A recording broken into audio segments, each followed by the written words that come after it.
आप सभी का भूगोल के इस व्याख्यान में स्वागत है। आज के इस व्याख्यान में हम लोग चर्चा करेंगे मनुष्य और पर्यावरण के संबंधों के ऊपर। पिछली बार हमने मनुष्य और पर्यावरण के संबंधों के संदर्भ में पार्ट 1 में चर्चा की थी कि मनुष्य और पर्यावरण के बीच में संबंध कैसे होता है, किन किन चीज़ों को प्रभावित करता है, पर्यावरण क्या होता है और पर्यावरण का प्रभाव मनुष्य पर कैसे होता है और मनुष्य पर्यावरण को किस तरह से प्रभावित करता है। अंतर क्रियाओं के संबंध में हमने चर्चा की थी। आज के इस व्याख्यान में मनुष्य और पर्यावरण के संबंधों के जो सैद्धांतिक पक्ष हैं, जो वैचारिक पक्ष हैं, उनके संदर्भ में आज आपसे चर्चा होगी।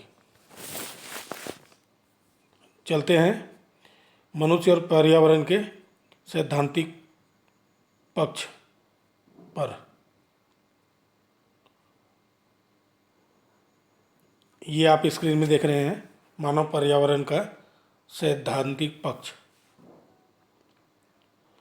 भूगोल में मनुष्य और पर्यावरण संबंध पर विचार काफ़ी प्राचीन काल से चला आ रहा है। ईसा के 420 साल पहले से आपको रेफरेंस में वो आएगा आगे।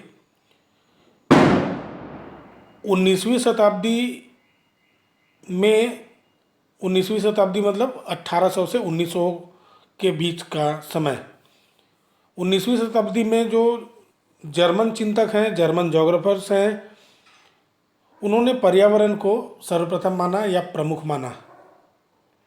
जैसे ही शताब्दी बदली, 20वीं शताब्दी के जो प्रारंभिक 30-35 साल में जो फ्रांसीसी भूगोलवेत्ताओं ने उसमें मानव पर्यावरण जो संबंध है उसके पक्ष के अंतर्गत मानव को या मानवीय पक्ष को प्रधानता दी और आगे 21वीं शताब्दी के प्रारंभिक वर्षों में जो अमेरिकन ज्योग्राफर्स हैं या विचारक हैं और ब्रिटिश ज्योग्राफर्स हैं, इन्होंने मिलकर दोनों पक्षों का समन्वय कर दिया और एक अलग पक्ष प्रस्तुत किया।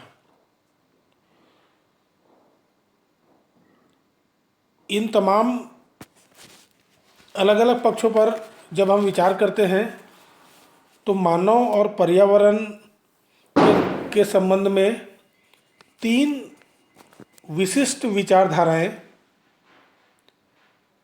प्राप्त होती है या 3 विशिष्ट विचारधाराओं का प्रतिपादन हुआ।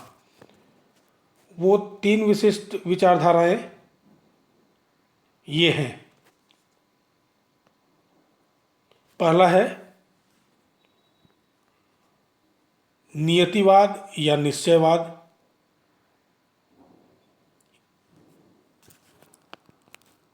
ये जर्मन विचारकों के द्वारा प्रतिपादित या स्थापित वाद है। डिटर्मिनिज्म कहा जाता है जिसे। इसमें प्रकृति सर्वाधिक प्रभावशाली होती है मानव की तुलना में। दूसरा है संभववाद। संभववाद में प्रकृति को स्थान दिया गया, लेकिन प्रकृति को शक्तियाँ नहीं दी गई। इसमें मानवीय जो पक्ष हैं उसको प्रमुख माना गया। प्रकृति आपको अवसर देती है और आप उसमें से छांटते हैं, चयन करते हैं और आप प्रकृति में परिवर्तन करने की अपार क्षमता रखते हैं अपने शक्ति, बुद्धि और तकनीकी के द्वारा। तो नेचर को या प्रकृति को स्थान तो दिया गया लेकिन पावर नहीं दिया गया। और तीसरा है नवनियतिवाद। ये जो संभववाद है, संभववाद फ्रांसीसियों के द्वारा, इनमें फ्रांसीसी विचारक जो है उनका प्रमुख योगदान रहा। नवनियतिवाद इन दोनों वाद को का समन्वय कर देता है, मिक्स कर देता है और एक नई विचारधारा को प्रस्तुत करता है। वो कहता है कि भाई वो जो नेचर है या प्रकृति है, आप उसको इग्नोर नहीं कर सकते, आपको प्रकृति के सीमाओं को मानना चाहिए और अपने बुद्धि कौशल और तकनीक के द्वारा उसके साथ सामंजस्य स्थापित करके जहाँ तक सीमा है वहाँ तक आप उसको प्रभावित करिए और प्रकृति के सीमाओं का ध्यान रखते हुए आप भी अपने आप में अनुकूलन करिए। ये नवनियतिवाद है।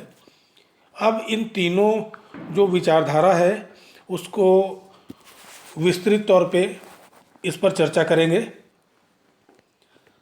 तो एज ए पीडीएफ तो आपको सिर्फ ये मिलेगा, लेकिन मैं ये उम्मीद करता हूँ कि आप बहुत ध्यान से ऑडियो जो है उसके हिसाब से समझने का प्रयास करेंगे।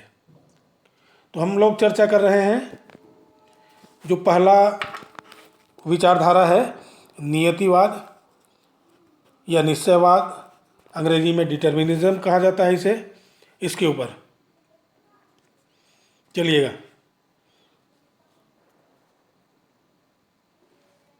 नियतिवादी जो संकल्पना है उसके हिसाब से पर्यावरण सर्वशक्तिमान है और उसका प्रभाव किसी न किसी रूप में मनुष्य के क्रियाकलापों, उसके व्यवहार में अवश्य पड़ता है। इस विचारधारा में मनुष्य को भूतल की उपज माना है गया। किसी प्रदेश में या क्षेत्र में मनुष्य की आकृति, उसका भोजन, उसके कपड़े पहनने का ढंग, उसका आवास मकान, पूरी अर्थव्यवस्था, उद्योग धंधे, सांस्कृतिक, धर्म, सामाजिक और राजनीतिक जो व्यवस्थाएं हैं, ये पर्यावरण के हिसाब से ही निर्धारित या निश्चित होते हैं। इसलिए कुछ स्थानों में इस जो वाद है, विचारधारा है, उसको पर्यावरणवाद या इन्वायरमेंटलिज्म कहा जाता है। इसको पर्यावरणवाद भी कहा जाता है। ईसा के 420 साल पहले ईस्वी सन जब चालू हुआ, उसके 420 साल पहले हिपोक्रेटस नामक जो विद्वान हुए, उन्होंने अपने ग्रंथ on air water and places में कहा, यदि कोई व्यक्ति स्वास्थ्य विज्ञान का अध्ययन करना चाहता है,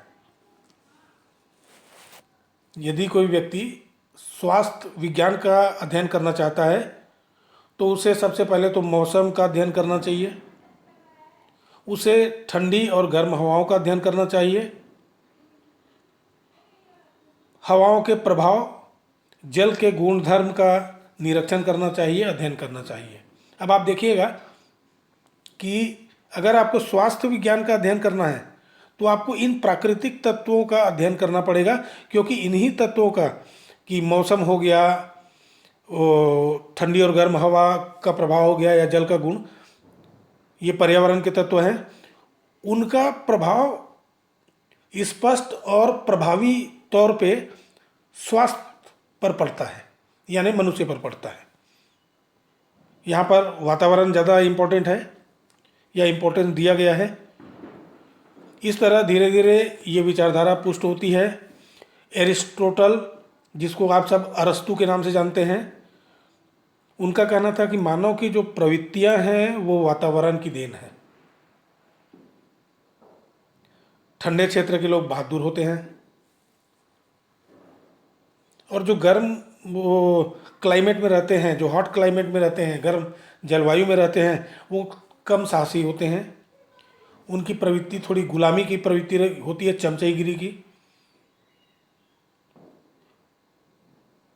हेरोडेटस जो विद्वान और भूगोलवेत्ता थे, उनका कहना था कि जो मिस्र की संस्कृति और सभ्यता के विकास का जो श्रेय है वो वहाँ की बहुत उपजाऊ मिट्टी, नील नदी, नील नदी का पानी और वहाँ का जो आकाश स्वच्छ रहता है उसको दिया जा सकता है। अगले क्रम में जो रोमन ज्योग्राफर हैं,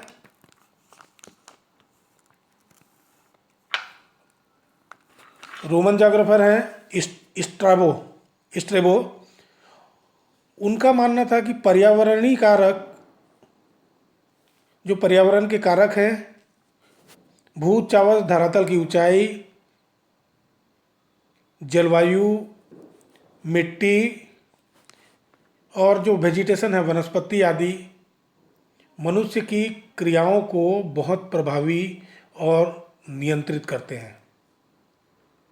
जो ठंडे प्रदेशों में रहते हैं बिल्कुल हिष्ट पुष्ट, साहसी, और स्टेबो ने कहा कि वो बहुत सच्चे होते हैं। जो गर्म क्षेत्रों में रहते हैं वो आलसी होते हैं, कमज़ोर होते हैं, और जो आलसी और कमज़ोर होगा तो स्वाभाविक रूप से वो चालाक ज़्यादा होता है। अगर वो चालाक नहीं रहे तो उसका आलस्य और कमजोरी काम नहीं करेगा। जो अरब के भूगोलवेत्ता हैं उनका मानना था कि विभिन्न जलवायु प्रदेश में जो रहने वाले लोगों का शरीर का गठन है, रहन सहन है और उनका क्रियाकलाप है, उद्यम है, वो बिल्कुल अलग अलग होते हैं। जो अत्यधिक जल वाले क्षेत्रों में रहते हैं, हाई अमाउंट ऑफ वाटर वाले क्षेत्रों में रहते हैं, वो प्रायः प्रसन्नचित्त रहते हैं। जो समुद्रों के आसपास रहते हैं या जहाँ पर्याप्त मात्रा में वाटर बॉडीज या पानी होता है, उन लोग बहुत शांत चित्त, प्रसन्नचित्त रहते हैं। और जो सूखे क्षेत्रों में रहते हैं, ड्राई फील्ड्स में रहते हैं, डेजर्ट एरिया में रहते हैं, वो क्रोधी होते हैं। जर्मन विचारक, काफ़ी बड़े विचारक है इमैनुअल कांट, इनका कहना था कि बहुत ज़्यादा गर्म और बहुत ज़्यादा ठंडे स्थान में जो लोग रहते हैं वो कायर होते हैं, उनमें दासता की प्रवृत्ति होती है। क्योंकि बहुत ज़्यादा ठंडा प्रदेश और बहुत ज़्यादा जो गर्म क्षेत्र है, वहाँ उनको इन्वायरमेंट से या वातावरण से भोजन प्राप्त करने में कठिनाई होती। आप कल्पना करिए कि जो हिमाच्छादित क्षेत्र हैं या जो एकदम रेगिस्तानी क्षेत्र हैं, वहाँ जीविकोपार्जन के साधन बहुत कम होते हैं, जीवन बहुत कठिन होता है, तो इनमें कायरता और दासता ज़्यादा पाई जाती है। ये मानवीय गुण है। जैसे ग्रीनलैंड, साइबेरिया हो गया, यूरोपियन लैब के लोग अंधविश्वासी भी होते हैं, सुस्त और कायर टाइप के होते हैं। बकेल ने 1857 में अपने पुस्तक इवोल्यूशन ऑफ ब्रिटिश सिविलाइजेशन में लिखा कि जलवायु, भोजन, मिट्टी, समुद्र, वनस्पति आदि की अनुकूलता के कारण जो इंग्लैंड वासी हैं वो लोग साहसी हैं, परिश्रमी हैं और बिल्कुल राष्ट्रीयता या अपने देश के बहुत बड़े समर्थक हैं। बकल ने कहा कि जलवायु, मिट्टी और भोजन, ये तीन ऐसे प्रमुख तत्व हैं। जलवायु, मिट्टी और भोजन, ये ऐसे तीन प्रमुख तत्व हैं जो कि वातावरण से प्राप्त होते हैं और जो मनुष्य में विभिन्न विचारों को उत्पन्न करते हैं। अगर ये तीनों की दशा अच्छी रही तो आपके विचार बहुत अच्छे होंगे। अगर इनमें कुछ गड़बड़ी हुआ तो आपके विचारों में डाइवर्सिटीज आएगी, क्षेत्रीय विशिष्टता और क्षेत्रीयता का गुण विकसित होता है। तो तीन प्रमुख कारण बकेल ने बताया: जलवायु, मिट्टी और भोजन। बकेल ने कहा जो बहुत बड़ी बड़ी ऐतिहासिक घटनाएं होती है, ये और कुछ नहीं, मानव को प्रकृति मानव का प्रकृति को रूपांतरित करना या प्रकृति का मानव को रूपांतरित करना है, उससे ज़्यादा और कोई बात नहीं है जो ऐतिहासिक घटनाएं घटित होती है। ये उसी का रिजल्ट होता है। प्रकृति चेंज कर देती है, मानव प्रकृति को बदल देता है या प्रकृति मानव को बदल देती है। ऐतिहासिक घटनाओं का जो मुख्य आधार है वो यही है या रिजल्ट है। प्राकृतिक शक्तियाँ मानव से कहीं ज़्यादा प्रभावशाली है और यही निश्चयवाद है या नियतिवाद है। हेकेल ने 1867 में नियतिवाद को थोड़ा सा और आगे बढ़ा दिया और उन्होंने इकोलॉजी पारिस्थितिकी को जन्म दिया। उन्होंने मनुष्य और जो जीव हैं, जीव जंतु जानवर हैं, मनुष्य को बिल्कुल उसी तरह माना जिस प्रकार कोई भी जीव अपने पर्यावरण के साथ अनुकूलन स्थापित करता है। मनुष्य भी अपने वातावरण से अनुकूलन स्थापित करता है और घनिष्ठ संबंध बनाने का प्रयास करता है। डेमोलाइन ने 1882 में बहुत विस्तारपूर्वक स्पष्ट किया कि मानव समाज के सभी जितने भी आर्थिक और सांस्कृतिक कार्य हैं वो पर्यावरण से ही संबंधित होते हैं। देखिएगा, आप सामान्य रूप से देखिए, आप जो पूजा पाठ करते हैं उसमें आपके पर्यावरण के बहुत सारे चीज़ होते हैं। आप दूबी का यूज़ करते हैं, आप केले के पत्ते का यूज़ करते हैं, आप नारियल का उपयोग करते हैं। बहुत सारी चीज़ें जो विभिन्न धार्मिक अनुष्ठान या सामाजिक कार्यक्रम या होता है, तो आप अगर बहुत गंभीरता से उसके ऊपर नज़र रखेंगे तो आपको ये चीज़ें दिखाई देते जाएगी।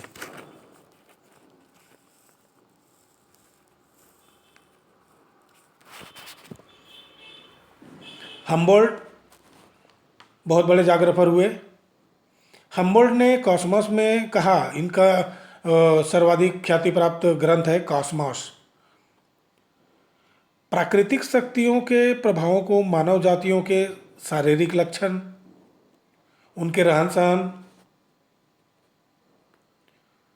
विचार, क्रियाकलाप आदि में स्पष्ट रूप से प्रदर्शित किया जा सकता है। उन्होंने एग्जाम्पल दिया यूनान और फिनिशिया, ये दोनों जो जगह है वो समुद्र के किनारे हैं और जो समुद्र की समीपता है उसने इनको निर्भीक यात्री बना दिया जो अपने आसपास के देशों में जाके ज्ञान का प्रचार करते थे। जो अरेबियन लोग हैं, डेजर्ट में रहते हैं, वहाँ का स्वच्छ आकाश, नक्षत्र विज्ञान के, एस्ट्रोलॉजी के विकास में स्वच्छ आकाश का योगदान रहा। काफ़ी विचारशील लोग हुए अरेबियंस। जर्मन जो विचारक है कार्ल रिटर ने मानव केंद्रित भूगोल की विचारधारा में मनुष्य और जो प्रकृति है उसकी पारस्परिक प्रतिक्रियाओं का महत्व बताया। रेडजेल ऐसा प्रथम भूगोलवेत्ता था जिसने स्पष्टतः या क्लियरिटी में निश्चयवाद की व्याख्या की। इसलिए जो रेडजेल है उसको निश्चयवाद का या नियतिवाद का जनक माना जाता है। इन्होंने अपने ग्रंथ या पुस्तक एंथ्रोपोजोग्राफी में बताया, पृथ्वी पर मनुष्य का मतलब मनुष्यों की जनसंख्या, पृथ्वी पर मनुष्य का जो वितरण है वो पर्यावरण का परिणाम है। आप देखिएगा कि जो डेजर्ट एरिया में कितने लोग रहते हैं, कितनी जनसंख्या रहती है, जो बर्फीले क्षेत्र है वहाँ कितनी जनसंख्या रहती है, और जो मैदानी क्षेत्र हैं वहाँ कितनी जनसंख्या रहती है। मैदानी क्षेत्र बिल्कुल सघन क्षेत्र होता है, उससे थोड़ा कम सघन क्षेत्र पठारी क्षेत्र होता है। वो जो पहाड़ी क्षेत्र है वहाँ जनसंख्या विरल पाई जाती है, क्योंकि जो वो अलग अलग पर्यावरण है वो अलग अलग अवसर आपको प्रदान करता है। और इसलिए वहाँ पर जो पॉपुलेशन का कंसंट्रेशन है वो अलग अलग प्रकार का होता है। रेटजल का विचार है मनुष्य ने अन्य जीव जंतुओं की ही भांति पर्यावरण से अपना समायोजन कर लिया और धीरे धीरे वो विकास क्रिया को आगे बढ़ाता गया। अमेरिकन जोग्राफर हुई Ellen Churchill Semple. Ellen Churchill Semple नियतिवाद या निश्चयवाद को चरम सीमा तक पहुंचा दिया। उन्होंने कहा कि मनुष्य इस भूतल की उपज है, यही पृथ्वी उस मनुष्य की हड्डियों, मांस, मस्तिष्क और आत्मा तक में प्रवेश कर गई है। समझिएगा आप, नेचर या प्रकृति आपकी आत्मा में प्रवेश कर गई है। सैंपल ने लिखा, मनुष्य मोम का पुतला है जिस पर प्राकृतिक वातावरण का पूरा प्रभाव पड़ता है और वह उसी के अनुरूप अपने को ढालने में मजबूर होता है, विवश होता है। हंटिंगटन महोदय ने अपने पुस्तक प्रिंसिपल ऑफ ह्यूमन ज्योग्राफी में मानव के प्रत्येक पक्ष, शारीरिक गठन, मानसिक और वैचारिक पक्ष, क्रियाकलापों और गुणों को भी प्रकृति का ही देन माना है। अगर इसमें भिन्नताएं आती है तो वो पर्यावरण के भिन्नता के अनुसार ही उत्पन्न होती है।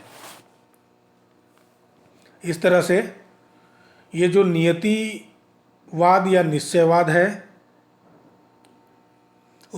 उसके लिए आप एक की टर्म मानिएगा कि इसमें पर्यावरण सर्वाधिक और पूर्ण प्रभावित होता है। मानव को पर्यावरण के गुणों और उसकी विशेषताओं के अनुसार ही अपना विचार, व्यवहार या जो भी क्रियाकलाप है, चाहे वो आर्थिक हो, धार्मिक हो, सांस्कृतिक हो, वो ये निर्वहन करना पड़ता है।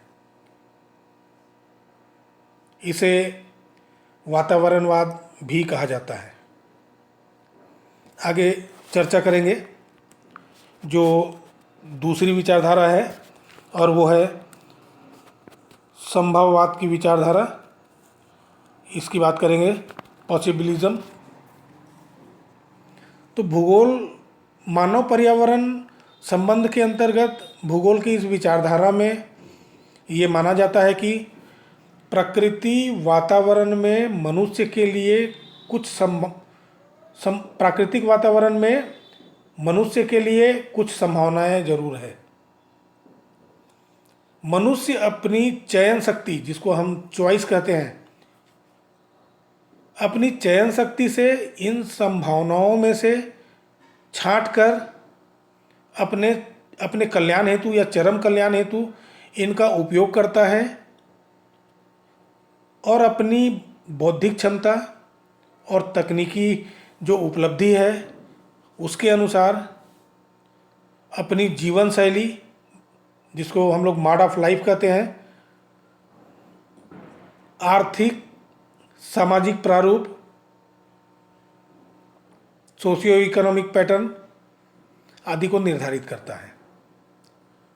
दो चीज़ें हैं कि वातावरण आपके लिए संभावनाएं पैदा करती है और आप उसमें से चूज करते हैं, चयन करते हैं, और जो आपकी बौद्धिक क्षमता है और तकनीकी उपलब्धि है उसके हिसाब से आप जीवन शैली और सामाजिक आर्थिक प्रारूप को निर्धारित करते हैं। इस प्रकार जो संभववादी विचारक हैं उन्होंने मानवीय चयन शक्ति और मानवीय जो इच्छा शक्ति है उसको ज़्यादा प्रमुखता दी। ये संभववाद शब्द का जो सबसे पहले प्रयोग है वो फेब्रे ने किया था। इस विचारधारा के प्रमुख समर्थक फ्रांसीसी जो ज्योग्राफर हैं ब्लास, ब्रोन्स, डिमाजिया और ब्लैंचर्ड हैं। ये फ्रांसीसी विचारक हैं या ज्योग्राफर हैं। और इनमें जो अमेरिकन ज्योग्राफर हैं ईसा बूमेन, हंटिंगटन और कार्ल सावर, और दो ब्रिटिश जोग्राफर हर्बर्टसन और रॉक्सबी, इन सब का योगदान ये संभववादी जो विचारधारा है उनके विकास और पोषण में रहा है। अगर आप इस संभववाद विचारधारा को गहनता से देखें या समझने का प्रयास करें तो आपको 3-4 चीज़ें स्पष्ट दिखाई देती है। 4 चीज़ें। पहले में पर्यावरण, इस विचारधारा की बात कर रहे हैं, संभववाद विचारधारा की। पर्यावरण की जो शक्तियों को इसमें स्थान दिया गया है किंतु अधिकार नहीं दिया गया। प्रकृति योजना तैयार करती है और मनुष्य अपनी बुद्धि और सुविधाओं के अनुसार इसमें काम करता है। ये पहला हुआ। दूसरा, इस विचारधारा में जो प्रमुख तथ्य है वो ये है कि सार्वभौमिक एकता और परिवर्तन के सिद्धांत को तो ये विचारधारा इस विचारधारा में माना जाता है। अंतर सिर्फ इतना है कि संभववादी जो है वो मनुष्य की क्रियाओं को ज़्यादा महत्व देते हैं पर्यावरण की तुलना में। और तीसरा तथ्य है इस विचारधारा का, मनुष्य अपने स्वभाव के हिसाब से या तो वातावरण में परिवर्तन ला देता है या वो वातावरण की अवहेलना भी कर सकता है, वो हुज्जत कर सकता है नेचर का। चौथा और बहुत इम्पोर्टेंट है कि टेक्नोलॉजी के द्वारा वातावरण को संशोधित ही नहीं परिवर्तित भी किया जा सकता है। अगर कुछ नहीं समझ में आए तो आप एटम बम लगा दीजिए, पूरा हर चीज़ बदल जाएगा।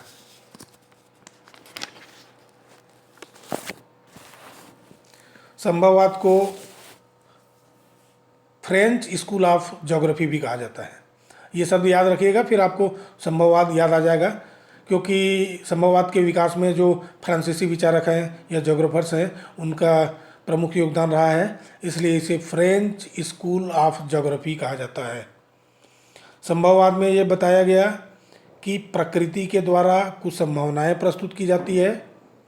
इन संभावनाओं के भीतर मनुष्य अपनी आवश्यकताओं, अपनी रुचि व क्षमता के अनुसार चयन कर सकता है और इस मानवीय छांट में ह्यूमन चॉइस के अनुसार किसी क्षेत्र या प्रदेश के साथ वहाँ के निवासी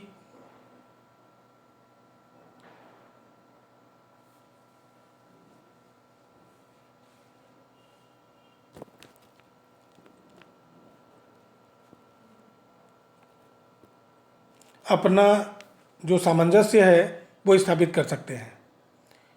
थोड़ी सी तकनीकी दिक्कत आ गई थी। इनकी मान्यता थी कि मानव को अपने वातावरण में रहकर कार्य करना पड़ता है। इसे आप इनकार नहीं कर सकते कि आप कहीं भी काम करेंगे तो एक वातावरण, कोई ना कोई वातावरण आपके चारों ओर रहेगा। तो मनुष्य को अपने वातावरण में रहकर कार्य करना पड़ता है, परंतु इसका ये अर्थ नहीं है कि वह पर्यावरण का दास है। मनुष्य एक क्रियाशील प्राणी है जिसे पर्यावरण में परिवर्तन लाने की महान शक्ति प्राप्त है। जैसे एग्जाम्पल में देखें तो पहाड़ों में पानी का संचय संभव नहीं है, लेकिन मनुष्य पहाड़ों में सीढ़ीदार खेती करता है, कृषि करता है। साइबेरिया वो हिमाच्छादित क्षेत्र है, वहाँ बर्फी बर्फ है, और थार जो डेजर्ट है, पूरा वो रेगिस्तान है, वर्तमान में वहाँ की कृषि की जा रही है। तो इस तरह से देख सकते हैं कि प्रकृति मानव को किसी काम के लिए विवश नहीं कर सकती। और ब्लास का कहना था कि प्रकृति किसी भी दशा में एक सलाहकार से अधिक नहीं है। आप समझिएगा कि सलाहकार का काम सलाह देना होता है, लेकिन ये आपकी मर्जी है कि आप उसको मानते हैं या उसको स्वीकार नहीं करते हैं। तो इस तरीके से समग्र रूप में देखा जाए तो जो संभववाद या पॉसिबिलिज्म है वो ये है कि इसमें जो वातावरण या प्रकृति है उसको स्थान तो जरूर दिया गया है, लेकिन शक्तियाँ नहीं दी गई है। इनमें ये माना गया है कि जो वातावरण है वो आपको अवसर उपलब्ध करा देता है, उसमें सिलेक्शन करना आपका काम होता है और आप अपनी इच्छा शक्ति और तकनीकी या बुद्धि कौशल के द्वारा आप उसमें परिवर्तन कर सकते हैं और अपना काम कर सकते हैं, विकास कर सकते हैं, चरम विकास के लक्ष्य को प्राप्त कर सकते हैं। आगे बात करेंगे जो तीसरी और अंतिम विचारधारा है नव नियतिवाद की। ये अमेरिकन और जो ब्रिटिश भूगोलवेत्ता हैं, ये पूर्व के जो दोनों विचारधारा है उनका समन्वय करके एक नए विचारधारा का प्रतिपादन किया। सर ग्रिफिथ टेलर को इसका श्रेय जाता है। इस विचारधारा में नियतिवाद और संभववाद का समन्वय मिलता है। इस विचारधारा के अनुसार मनुष्य को प्रकृति के नियमों का अनुसरण करना पड़ता है, किंतु मनुष्य पर्यावरण के तत्वों के उपयोग के लिए स्वतंत्र होता है। आप प्रकृति के नियम का अनुसरण जरूर करेंगे, लेकिन जो पर्यावरण का तत्व है उसका उपयोग करने के लिए आप पूर्णतः स्वतंत्र हैं। वह पर्यावरण के साथ समायोजन या रूपांतरण भी कर सकता है। जहाँ तक आपको अच्छा लगे आप पर्यावरण के साथ समन्वय करिए, समायोजन करिए, और नहीं कर सकते हैं तो फिर आप उसमें रूपांतरण करने के लिए स्वतंत्र हैं। इनमें जो प्रमुख ज्योग्राफर हैं, अमेरिकन ज्योग्राफर में सर ग्रिफिथ टेलर, कार्ल सावर, रशियन ज्योग्राफर में दोकुचाइबे, ब्रिटिश ज्योग्राफर में हर्बर्टसन, रॉक्सबी, फ्लूरे। इसमें जो सर ग्रिफिथ टेलर है उन्होंने सबसे पहले इस वाद को एक विचारधारा के रूप में प्रस्तुत किया, फार्मुलेट किया। जो नियतिवाद है उसकी विचारधारा में संशोधन कर दिया और इस नई विचारधारा का सूत्रपात किया। इनका कहना था कि अतिवादी नीतिवाद मतलब सिर्फ प्रकृति ही बहुत पावरफुल है और आपको प्रकृति के हिसाब से ढलना ही पड़ेगा, उसको स्वीकार नहीं किया जा सकता। मनुष्य पूरी तरह प्रकृति के अधीन नहीं है। वह अपने बुद्धि, बल, पराक्रम से प्रकृति में परिवर्तन करता है, उनमें से अपने उपयोग की वस्तुएं छांट लेता है। और साथ साथ ये भी सही है कि मनुष्य पूरी तरह प्रकृति का विरोध करके अपना अस्तित्व बनाए रखे, इसके लिए उसे प्रकृति के जो शाश्वत नियम हैं उसको स्वीकारना ही पड़ेगा।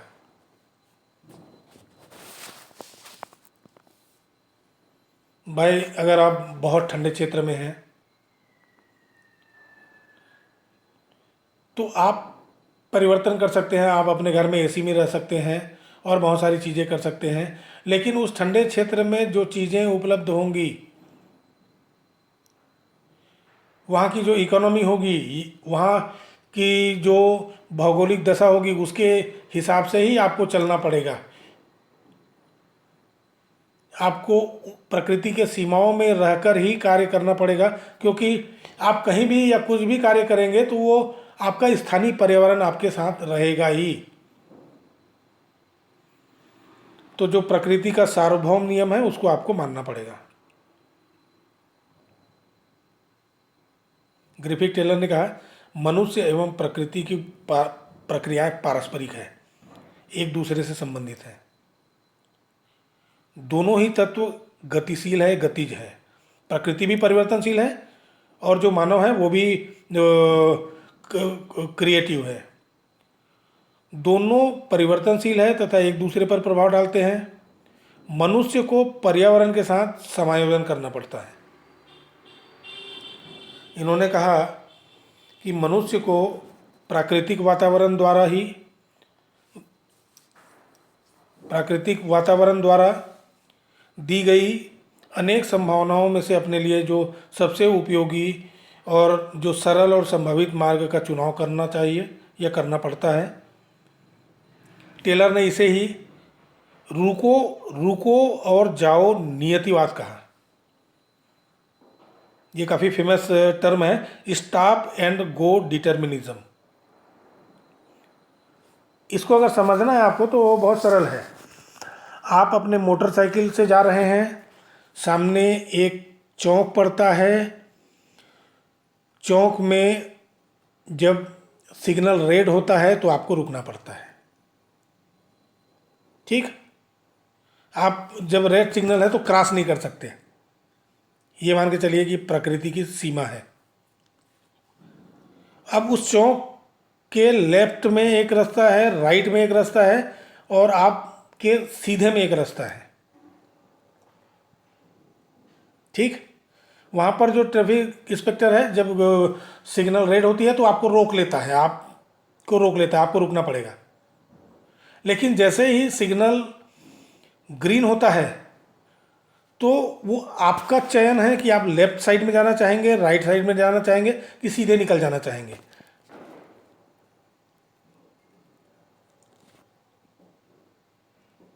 इसे ही समझा जा सकता है कि आपको प्रकृति की सीमाओं को थोड़ी सी माननी पड़ेगी, लेकिन आप स्वतंत्र हैं, आप चयन कर सकते हैं, आपके पास चयन का अधिकार है कि आप किधर जाना चाहते हैं। स्टॉप एंड गो डिटर्मिनिज्म, थोड़ा सा रुको, देखो, और उसके बाद आपकी मर्जी है, आप चयन कर लीजिए, जिधर भी जाना है चले जाइए। तो इस तरह से जो नियतिवाद है वो नियतिवाद और संभववाद का एक समन्वित रूप है, और वर्तमान समय में काफ़ी सामयिक है। और नवनियतिवाद के समन्वय का श्रेय सर ग्रिफिथ टेलर को जाता है, क्योंकि देखिए मनुष्य और पर्यावरण का संबंध ऐसा है कि किसी को भी चरम नहीं माना जा सकता। केवल जो प्रकृति है या वातावरण है यही बहुत पावरफुल है, ऐसा कहना भी ठीक नहीं। या मनुष्य है तो मनुष्य सर्वशक्तिमान है, वो पर्यावरण या प्रकृति में जैसा अपनी मर्जी चाहे वो परिवर्तन कर देगा, ऐसा कहना भी उचित नहीं है।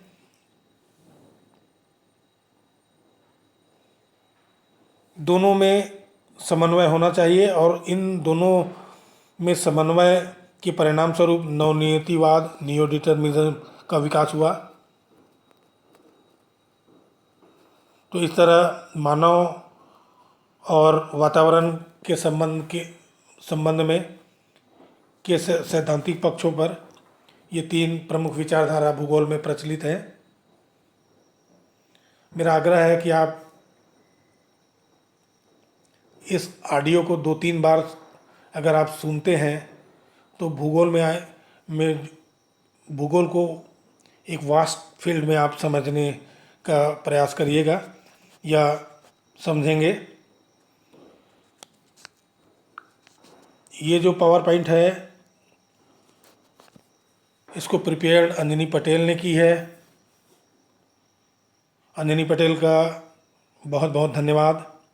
आप सभी इस मोस्टली ऑडियो व्याख्यान में शामिल हुए, आप सभी का धन्यवाद।